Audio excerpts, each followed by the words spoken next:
Astelehenon guztioi 16. Kongresu Konfederala abiatu du ELA sindikatuak Bilbon.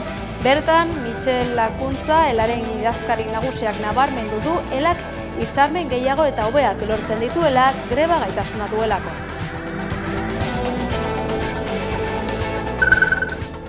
Amnistia legea konstituzionala dela uste du Espainiako Auzitegi Konstituzionalak. Espainiako zenbait hedabidek barne iturriak aipatuta ezagutarazi dutenez behin betiko sententzia eman aurretik Auzitegiko epaiek egin duten ebazpen proposamenak konstituzionaltzat jotzen du testu gehiena, xehetasun gutxi batzuk salbu. Egun historikoa da gaurkoa Euskal Herriarentzat. Gaur gauean jokatuko du Euskal Selekzioak lehen aldiz nazioarteko Euskal Pilota Federazioak antolatutako txapelketa batean. Euskal Selekzioa Frantziakoaren aurka arituko da zesta puntako nazioarteko ligan Gernika Lugan.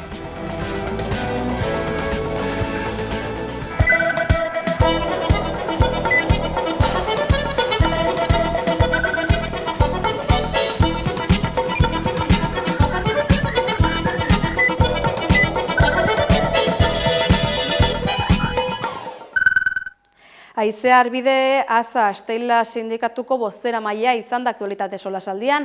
Araba, Bizkaia eta Gipuzkoako eskola publikoaren jaiaren atarian, ekainaren batean ospatu berri dena, Hego Euskal Herriko hezkuntza sistema publikoaren argazkia egin du, horrez gain, haren hobekuntzarako hainbat ardatz azpimarratu ditu. Kaixo guztioi eta ongi etorri. Gaurkoan, aktualitate solasaldian, Hego Euskal Herriko hezkuntza sistemari buruz hitz egiten arituko gara, zehazki sistema publikoaren inguruan bereziki, eta horretarako, Hamaikako platoan daukagu, Haizea Arbide Asa Asteila sindikatuko bozeramailea. Arratsalde on eta mila esker etortzeagatik. Zuei. Hezkuntza publikoak zeresan ugari eman du azken hilabeteotan, diagnostiko orokor bat eskatuko nizuke lehenbizi Euskal Autonomia Erkidegoari dagokionez. Bai, dinosu azken hilabeteotan, ez dakite hezkuntza publikoaz ari zaren, hezkuntza sailaz ari zaren, edo EAen daukagun sistema dual horren inguruan. Guretzat larria dena eta kezkagarria dena hain zuzen hori da. Sistema dual hori, non hezkuntza pribatu itunduak ia 50% bere gain hartzen duen. Horrekin lotuta, uste dugu orain 2023an onartu zen hezkuntza lege berriak ez duela hobekuntzarik ekartzen arazo edo problematika honekiko, baizik eta betikotu egiten duela. Beraz, azken hilabeteak baino, nik esango nuke azken urteak izan direla hezkuntza hor mahai gainean egondana. Gure aldetik, Esteilasen aldetik, askotan mobilizatu izan gara eta salatu dugu edo genuen hezkuntza lege berri honek arazoak zekarrela hezkuntza publikorako. Alde sozial zabalak ere jarrera ezezkorra eduki zuen, alderdi politiko batzuk ere kontra egon ziren, baina hala ere interes handiak egongo ziren hori aurrera eramateko eta horrela izan zen. Guretzat, esaten dizudan moduan, kezkagarria da Euskal Eskola Publikoa erdigunean ez egotea eta horretarako beharrezko diru inbertsio nahikoa ez egitea. Eta horrekin bai aipamen txiki bat egin nahiko nuke, azken egunetan Begoña Pedrosak 4 haizetara zabaldu duelako, orain akordio, sinatu berri den akordio honetan 100 milioi euroko inbertsioa egin dutelako. Guretzat harrigarria da, sorpresa hartu dugu hori entzutean, negoziaketan egon garen bitartean 200 milioi euroko inbertsioaz ari zirelako, eurak, hezkuntza saileko kideak. Beraz, ez dakigu hor erdia, 100 milioi euro horiek non gelditu diren, edo nora, edo zertarari diren itxaroten hori inbertitzeko. Eta Nafarroari dagokionez, diagnostikoa elkarbanatu egiten da, badaude antzekotasunak edo zein izango zen balorazio orokorra? Antzekotasunak bai, kasu bietan ikasturte hasi dugulako mobilizazioekin eta erkidego bakoitzean bere borroka bidea jarraitzen delako, ezta? Nafarroaren kasuan zehazki ikasturtea 2 greba egunekin hasi ziren, oso mobilizazio jendetsuekin eta batasun sindikal potente batekin, baina hortik gutxira ANPE, AFAPNA eta UGT sindikatuak ematen du lerrokatu zirela nolabait administrazioarekin eta batasun hori apurtu zutela. Orduan, egoera zein izan zen horren ostean, gainontzeko sindikatuok jarraitu genuela mobilizazioetan egoten, negoziaketa hori eskatzen nolabait, baina negoziaketarako ez zegoen une egokirik, mahai sektorialak bakarrik, eta hor ezen etekinik egon, eta azkenean, hiru sindikatu horiek sinatu izan duten akordioa oso eskasa dela uste dugu, izan ere, irakasleen haserreak ez direlako erantzuten, eta ratio altuekin jarraitzen dutelako Nafarroan, soldatetan ere alde handia dago erkidegoarekin, eta plantillak esleitzeko eta neurri desberdinetarako hobekuntzarik ez dalako aurre ikusten, beraz, egoera latza momentuz.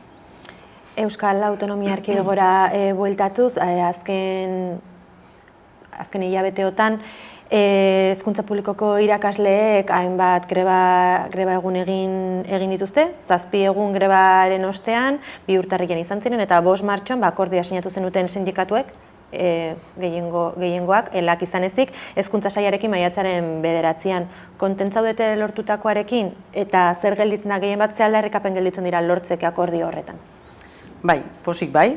Hori uste dugu ondo jokatu dugula eta Esteilaz lehenengo indarra izan da gainera, uste dugu modu egokian jokatu dugula eta batasun sindikala bilatu dugula eta akordioaren adostasun zabal horrek emango zuen zilegitasuna lortu eta bilatu dugulako bide luze honetan. Zuzenketa txiki bat, ez dira 7 greba egun izan, 9 baizik. Bai, urtarrilean eta otsailean 2 egun egin genituen greba, eta martxoan beste 5. Orduan, 9 egun greba indartsu, 9 egun greba 175 baino gehiagok babestuta, beraz, uste dugu bidea zaila, baina eraginkorra izan dela, eta akordioan, guk uste dugu akordio on bat sinatzeko aukera izan dugula, noski ez dela desiragarriena edo guk diseinatu ahalko genukeen akordioa, baina batez ere zentratu gara 3 zutabe nagusietan, non irakasleen lansamak arindu diren, bestaldetik gazte berritzea gure plantilla zaharkituta dago eta gazte berritzeko plan bat garatu dugu, hezkuntza sailarekin lanketa handian egon gara, eta hori aurrera eramango da eta lorpen handia izan da. Eta bestalde, azken urteetan galdutako erosalmena ere berreskuratu nahi genuen, eta aitortza hori eman hezkuntza publikoan ari garenon irakasleoi. Beraz, uste dugu akordio duina dela eta posik egoteko modukoa, baina lortu ez dena, zeure galderari erantzunez, lortu ez dena izan da Euskal Eskola Publikoa behingoz erdigunean jartzea. Hori litzateke, geldituko litzatekena, eta lehengoari lotuta hori egin ahal izateko eta bideak eta moduak bazeuden hezkuntza sailak hezkuntza legean txertatu ahal zituelako eta ez zuen egin. Hezkuntza publikoko irakasleen lan gatazkan akordioa sinatu zenuten, ez zan arla izan aurreskolen partzuergoko langileen gatazkaren kasuan, bertan labek sinatu zuen jaurlaritzaren proposamena, eta zuek aukera bat galdu zela adierazi zenuten. Zer falta zitzaion proposamen horri, behintzat zein gutxieneko edo zein minimo izan beharko lituzke zuek ere ura sinatu ahal izateko? Aipatu duzula, kasu honetan guk irakasleetan egin dugun moduan eta batasun sindikal horren lanketan egon garen moduan, labek ez zuen horrela egin aurreskolak partzuergoko negoziaketan eta kanpoan gelditu ginen negoziaketa horretan.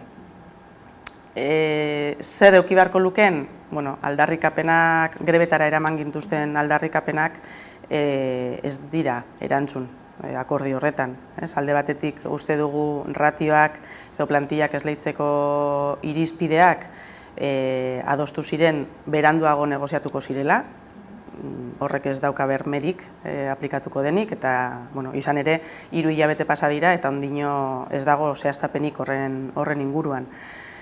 Bestalde, Gazteberritzean hor txertatu zana izan zen legeak berak diona, beraz ez zegoen ezer gehigarririk, eta orain legea gainera aldatu egin da, eta langileak errelebo kontratu barik gelditu dira, horre argitzeke dago, eta ez du ematen ondino administrazioak horren erantzunik proposatuko duenik ere.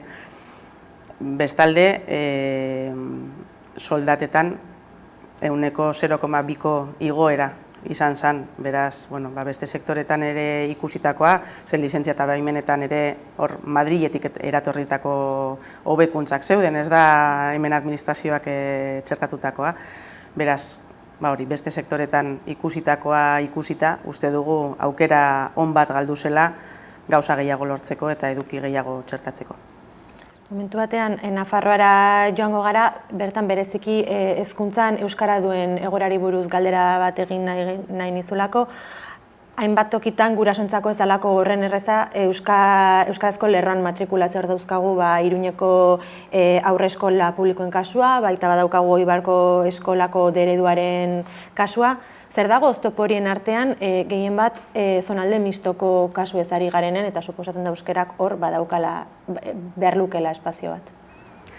Oztopo nagusienak bi izango lirateke honen inguruan. Alde batetik zuk aipatutako zonifikazio horrek ezartzen dituelako 3 esparru Nafarroan, alde batetik euskalduna dena, mistoa, eta ez euskalduna bestetik. Bakoitzean, esparru bakoitzean, azken finean, familiek badaukate hizkuntza eredu desberdinetan matrikulatzeko aukera eta eskaintza desberdina, baina horri gehitu beharko litzaioke PAI programa. PAI programa hori sortu zen atzerriko hizkuntzen indartze hori egiteko, baina berez errealitatean gertatu dena izan da, ezarrita zeuden hizkuntza eredu horiek baldintzatu dituela, nolabait, ez? Orduan, galtzaile edo kaltegarriena izan da euskara arloan, euskarak kaltetua atera delako hortik. Bestalde, horrek ez duelako ematen du atzerriko hizkuntza horiek ez dituela horren beste indartu, eta behar bereziak dituzten ikasleek beste zailtasun batzuk gainera jaso dituztelako. Nolabaiteko segregazioaren kontua jorratu nahi nuke orain, Araba, Bizkaia eta Gipuzkoari dagokionez, alde batetik sistema publiko eta itunpekoaren artean hautatzerako garaian, hainbat udalerritan badago matrikulazio prozesu horretan eskarian behintzat halako desoreka bat eta jende gehiena itunpekora joaten da eta ez sistema publikora. Aukerak eta horren hartzean ez dakit identifikatu dituzuen hainbat arrazoi edo zer dagoen egoera horren atzean? Matrikulazioan aldaketak egin beharko lituzketela uste dugu. Planifikazioan oinarrizko aldaketak egin beharko lirateke segregazio hori eten alizateko edo behintzat itundutako hezkuntza pribatu hori nolabait frenatzeko, ez? Esteilasetik ez dugu uste onargarria denik hezkuntza publikoan plazak dauden bitartean, diru publiko hornitzen diren edo sostengatzen diren ikastetxe horietan matrikulak onartzea. Hori da guretzat oinarrizko akatsa. Orduan, bestera batera esan da, ikaspostuak libre dauden bitartean eskola publikoetan, uste dugu ez dela onartu behar pribatuan dauden ikaspostu horiek ituntzea. Eta egoera konparatu dezakegu Gasteiz edo Barakaldo, beste udalerri batzuen artean, gertatzen den egoerarekin zentro publikoen artean, hau da, agian auzo berean bi zentro publiko egon eta segregazioa sumatzea horietan, antzekotasunikoa dago egoera horrekin? Ez dugu uste arazoa geografikoa denik, baizik eta lehen esan moduan, hezkuntza publikoari beharrezko garrantzia eta erdigunean ez jartze horren ondorioa baizik, ez? azkenean herriz herri desberdintasunak daude noski, eta ikastetxe ere hor errealitate asko eta desberdinak egon daitezke. Baina Bizkaiari dagokionez ere errealitate desberdinak dauden arren, guretzat oso aipagarria da, hemen ondoan Loiuko kasua adibidez. Loiun 15 bat ume jaiotzen dira, eta aldiz 300 bat ez da heltzen, baina 270 pikuko matrikula eskaintzen da pribatuan, sare pribatuan.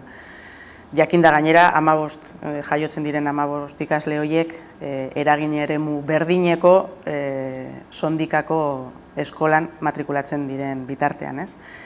Gero Gipuzkoako errealitatea, egia da, desberdina dela, eta hor topatu ditzakegula ikastola pribatu askoz ere gehiago, eta Gasteizen segregazioa litzateke zailtasunik edo larrien eman dezakeen gaia. Eta zer nolakoa izan behar luke balizko eskola publiko nolabaiteko idealak zeintzuk irazonen ustez ezinbesteko ezaugarriak baldin eta kalitatezkoa izan behar badu? Kalitatezkoa izan behar du, hori noski. Baina, esan bezala bakarra izan beharko litzateke, euskalduna izan beharko litzateke, transfeminista ere, eta laikoa noski. Adjetibo desberdinak jar ditzakegu, baina horiek guztiak aurrera eraman alizateko uste dugu beharrezko baliabidez hornitu beharko liratekela, berdintasun aukera eta zuk aipatutako kalitate hori bermatu alizateko ere. Hortxe bat, azkeneko diagnostikoa, gaurkan hemen utziko dugu elkarrizketa, Aizear Bideasa, mila esker Amaikara etortzeagatik. Eskeguei, mila esker. Sindikatuekin segizela sindikatuaren 16. kongresua abiatu da Bilbon. Langileria antolatu gizarte eraldatu leloari helduta 16. kongresu konfederalari ekin dioela sindikatuak Bilboko Euskalduna jauregian. Ekainaren 2 eta 3 egingo dute kongresua Michel Akuntza berriro ere idazkari nagusi izateko hautagai dela.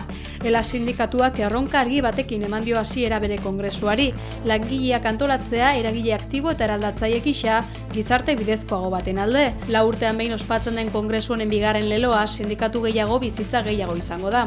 Guztira, 756 ordezkarik parte hartuko dute batzorde exekutiboak aurkeztutako kudeaketa txostenaren eztabaidan eta bertan zehaztuko dute 2029 arteko lan sindikalaren norabidea. Ordezkarien artean 354 gizonezko eta 382 emakumezko izango dira. Elaren esanetan datu horrek sindikatuaren genero berdintasunarekiko konpromisoa eslatzen du. Grafikan ageridan bezala, Elan 4 urte hauetan afiliazioa hasi egin da, eta hau oso berri ona da. Gaur, 104.000 afiliatu baino gehiago gara, eta azken kongresutik ona 3.224 afiliatu gehiago ditugu. 4 urte hauetako afiliazio hazkundearen 88,82 emakumena izan da. Kongresuan batzorde exekutibo berria hautatuko da, dena dela badirudi Michel Akuntzak jarraituko duela idazkari nagusi karguan. Akuntzak 2019ko maiatzean hartu zuen ardura hori lehen aldiz. Batzordean berrekuntzak ere izango dira, 3 kide berriz hartuko baitira, Ane Bilbao, Luis Fernandez eta Unai Oñederra. Kongresuak 2 eguneko iraupena izango du eta lehen egunean goizez zein arratsaldez helduko dira. Lehen saioa 9:00 hasi da eta azken 4 urtetako balorazioa egin dute kudeaketa eta ekonomia txostenak aurkeztuz. Michel Akuntzak berak hartu du hitza eta palestinar ordezkari batek ere hitz egin du. Horrez gain 1976ko oinarriak eguneratzeko bozketa egin da. Bihar ekainak 3 ponentzia izango dute eztabaidagai, baita 3 ebazpen proposamen ere, estatus politiko berriari buruzkoa, Europako militarizazioari eta gerrazalekeriari buruzkoa eta soldatei buruzkoa aurrera zurren. Kongresuaren amaieran batzorde exekutibo berri hautatuko dute eta bertan parte hartzera gonbidatu dituzten hainbat erakunderen presentzia ere espero da. Euskal Herriak Palestinarekin duen elkartasuna islatu du asteburuan eta Israel egiten ari den genozidioa gaitzetsi, adi hiriburuetako ekintzei. Milaka pertsonak bat egin dute asteburuan Palestinaren alde egin diren ekimenetan. Israel Gazan egiten ari den sarraskia salatu dute. Gernika Palestinak deituta Donostiako Alderdi Ederreko lorategiak Palestinako banderaz eta Gazako sarraskeren aurkako mezuz bete dira igande honetan. Euskal Herriak 11 bider eskatu du Israel okupazioarekin Palestinan egiten ari den genozidioa amaitzeko. Munduaren txokonetatik Palestinako herriari gure maitasuna eta babesa helarazi nahi diogu behin eta berriz. Eta zugu bukatuko. Euskal Herriak Palestinarekin duen elkartasuna islatu dute eta Israel egiten ari den genozidioa gaitzetsi. Era berean palestinarrak bizi duten infernuarekin bukatzeko neurri zehatzak eta eraginkorrak eskatu dituzte. Hori ala Gazan bizitzen ari diren erakutsi dute. 500 hilotz irudikatu dituzte jendea lurrean lerrez lerroetzen eta izarekin estaliz hildakoak bailiran. Infernu bilakatu da Gaza. Politika sionistak darizkio Israeli. Sarraskia ari du Palestinan. Egoera jasangaitza dela iritzita esfortzuak biderkatu eta Donostiako hautetsiek bat egin dute Gernika Palestinaren deialdiarekin. EAJaren EH Bilduren PSren eta Podemosen babesa izan du baita Comisiones Obreras, UGT eta LAB sindikatuena ere.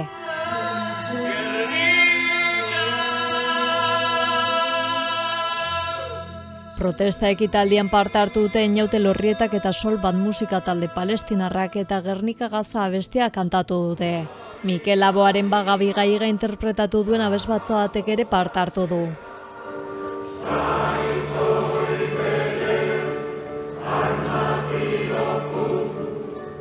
Donostian ez ezik Euskal Herriko beste hiriburu batzuetan ere bat egin dute Israel burutzen ari den sarraskiarekin amaitzeko. Jala Nafarroak eta BDZ eta taldeek deituta Iruñan mobilizazioa egin dute isolatu orain eta Israel hautsi lelopean. Nafarrako gobernuari Israelekin dituen harremanak eten ditzala exijitu diote. Bilbon ere 100 lagun bildu dira Palestinako genozidioa salatzeko eta berehalako sueten bat eskatzeko. Kontzentrazioa egin dute Sirena Otxalau haizetara zabaldu eta bandera palestinarrak aireratu. Azkenik Baionan herriko etxeak herrialden banderak altxatu ditu ohi bezala udararako. Horien artean Israelgo bandera igo dute, bada 100 gora lagun Baionako San Espiritu Zubira joan dira bandera dagoen tokira herriko etxeren erabakia salatzera eta bandera kentzeko eskatuz. Lizarran UPNek kalkateak gazte bati zaplasteko bat eman zion gertaera desitxuratu egin duela salatu zuten hainbat herritarrek ostiralean. 100 lagun bildu ziren ostiralean Lizarrako Koroatze plazan joan den asteburuan UPNeko alkatea Marta Ruiz de Aldak eraso egin zion oierri babesa emateko eta egia ezagutarazteko. Familiarrek adierazi dutenez festa giroan gertatu zen dena. Puiko Ama Virginiaren bezperan Oier eta Iker, iazko Bajadikan izandako protestengatik ikertutako 27 gaztetako bi, alkatearekin gurutzatu eta gezurra esatea leporatu ziotenean. Oier y su amigo Iker, en un ambiente festivo propio de la víspera de la Virgen del Puy, se toparon con la alcaldesa en la calle de la Estrella. Iker le comenta a la alcaldesa su malestar por el proceso al que los quieren abocar, en la que ambos están investigados y por el que hace unos días tuvieron que acudir al juzgado. La alcaldesa les acusa de que habían organizado una flota de autobuses con gente de fuera para reventar la Bajadica. Y Oyer le dice que es una fruta mentirosa, a lo que la señora Marta Ruiz de Alda, alcaldesa de la ciudad, responde con un fuerte bofetón en la cara de mi hijo. Handik egun batzuetara gehitu zutenez, Diario de Navarra egunkariak bertsio lerratu bat argitaratu zuen, Oier erasotzaile gisa aurkezten zuena, gertakariak ezkutatuz. Horregatik, senidek eta lagunek agerraldi publiko bat deitu zuten, gertatutako azaltzeko eta manipulazio mediatikoa salatzeko. Oierren hurbilekoen esanetan, asteazkenean Guardia Zibila Ikerren etxera joan zen deklaratzera behartzeko. Oier atxilotu gisa deitu zuten eta abokatuarekin joan zen. Aldi berean alkatearen aurkako salaketa bat aurkeztu zuen erasoagatik. Oierrek beraldetik bi salaketa ditu, alkatearena eta jipoitutako gizonarena. El victimismo, cuando has sido tú quien ha originado la situación, no es creíble.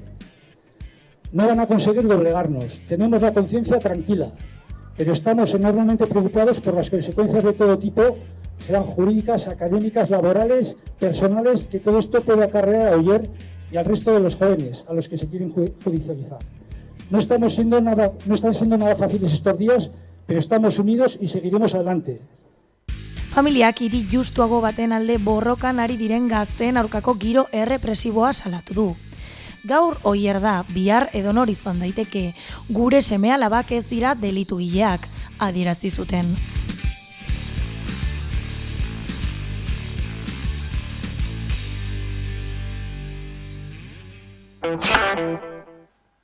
Errotul emapean ospatu dute Euskal Eskola Publikoaren 32. jaia Urduñan, kalitatezko hezkuntza publikoa aldarrikatu dute bertan. Errotul elopean milaka lagun bildu dira Urduñan Euskal Eskola Publikoaren 32. jaiaren baitan. Euskal Hezkuntza Publikoak herriaren sustraiekin eta komunitatearekin duen lotura azpimarratu nahi izan dute antolatzaileek, eta hezkuntza publikoa hezkuntza sistemaren ardatzan kokatzeko aldarria nagusitu da jaigiroan. Egun osoko egitaraua izan da, tailerrak, jolasak, musika, kalejirak eta ikasle guraso irakasle eta herriarentzat prestatutako hainbat ekintza izan dira. Jaiak gainera, eskola publikoaren aldeko mugimendu zabalaren indarra erakutsi du. Urte gatazkatsua izan da urtengoa, irakasleek euren lan baldintzak eta oro har hezkuntza sistema publikoan hobekuntzak aldarrikatzeko hainbat greba eta lanuzte egin dituzte. Azkenean, Jaurlaritzarekin akordioa lortu arte. Oraingoan ere hilabeteotan bezala eskola publikoaren aldeko apustu sendoa eta privatizazio politikekin bukatzea eskatu dute Euskal Eskola Publikoa Sarro plataformako kideek. Urduñako herri eskolako guraso elkarteko kideek ere hartu dute hitza ekitaldian eta besteak beste elkartasuna adierazi diete irakasleei. Hezkuntza arduradunen partetik ere hainbat mezuren bidez adierazi dute eskola publikoaren aldeko konpromisoa. Jokin Bildarratz, Eusko Jaurlaritzako hezkuntza sailburuak eta Pilar Pedrosa hezkuntza saileko ordezkariak kalitatezko hezkuntza publikoaren aldeko apustua berretsi dute. Pedrosak azpimarratu duenez, kalitatezko hezkuntza publikoa guztion artean elkarrekin eta elkarlanean lortuko da. Era berean, lanean jarraitzeko deia egin dute, hezkuntza eredu eraldatzaile eta berdinzaleak bultzatzen jarraitzeko, tokian tokiko komunitatearen errealitatari errotutako ereduak. Urduñako auzotarrek eta inguruko eskolen komunitateek jaiaren antolaketan parte hartu dute eta eskola publikoa Euskal Herriko herri identitatearekin eta kohesio sozialarekin estuki lotuta dagoela aldarrikatu dute. Irekiera ekitaldian datorren urteko jaia antolatzeko makila jaso dute Santurtziko ikastetxe publikoek.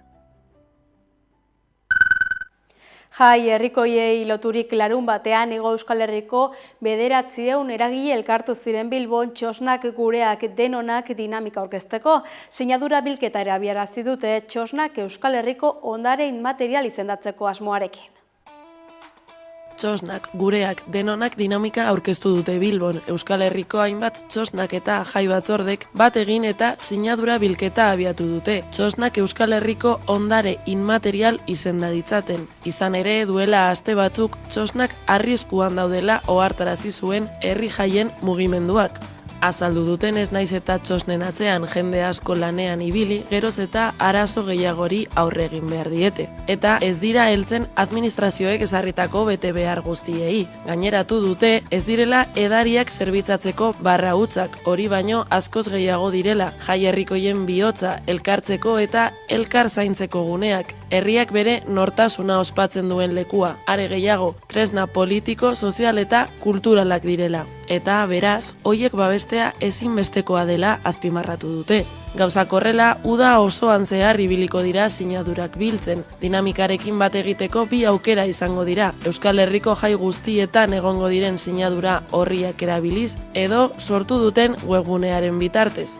Larun batean eman zioten hasiera sinadura bilketari Miribilla auzoan. Bertan, 900 eragileen ordezkariak elkartu ziren dinamikaren berri emateko. Txosna bat montatu zuten eta zapi arrozak jantzi zituzten. Gainera, ekitaldia pandero jole eta trikitilari batek, Andoni Oiokiegi musikariak eta Jose Lontxos Donostiako txarangak girotua egon zen.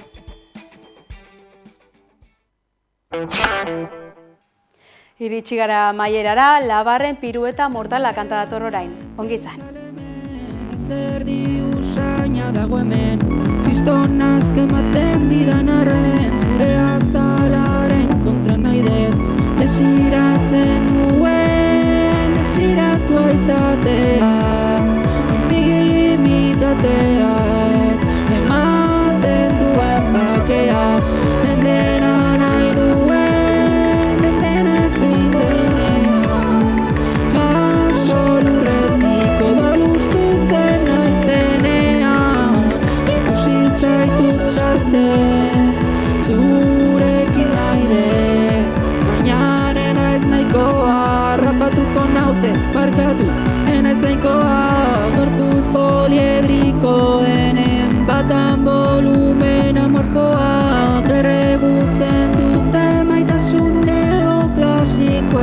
tipo A.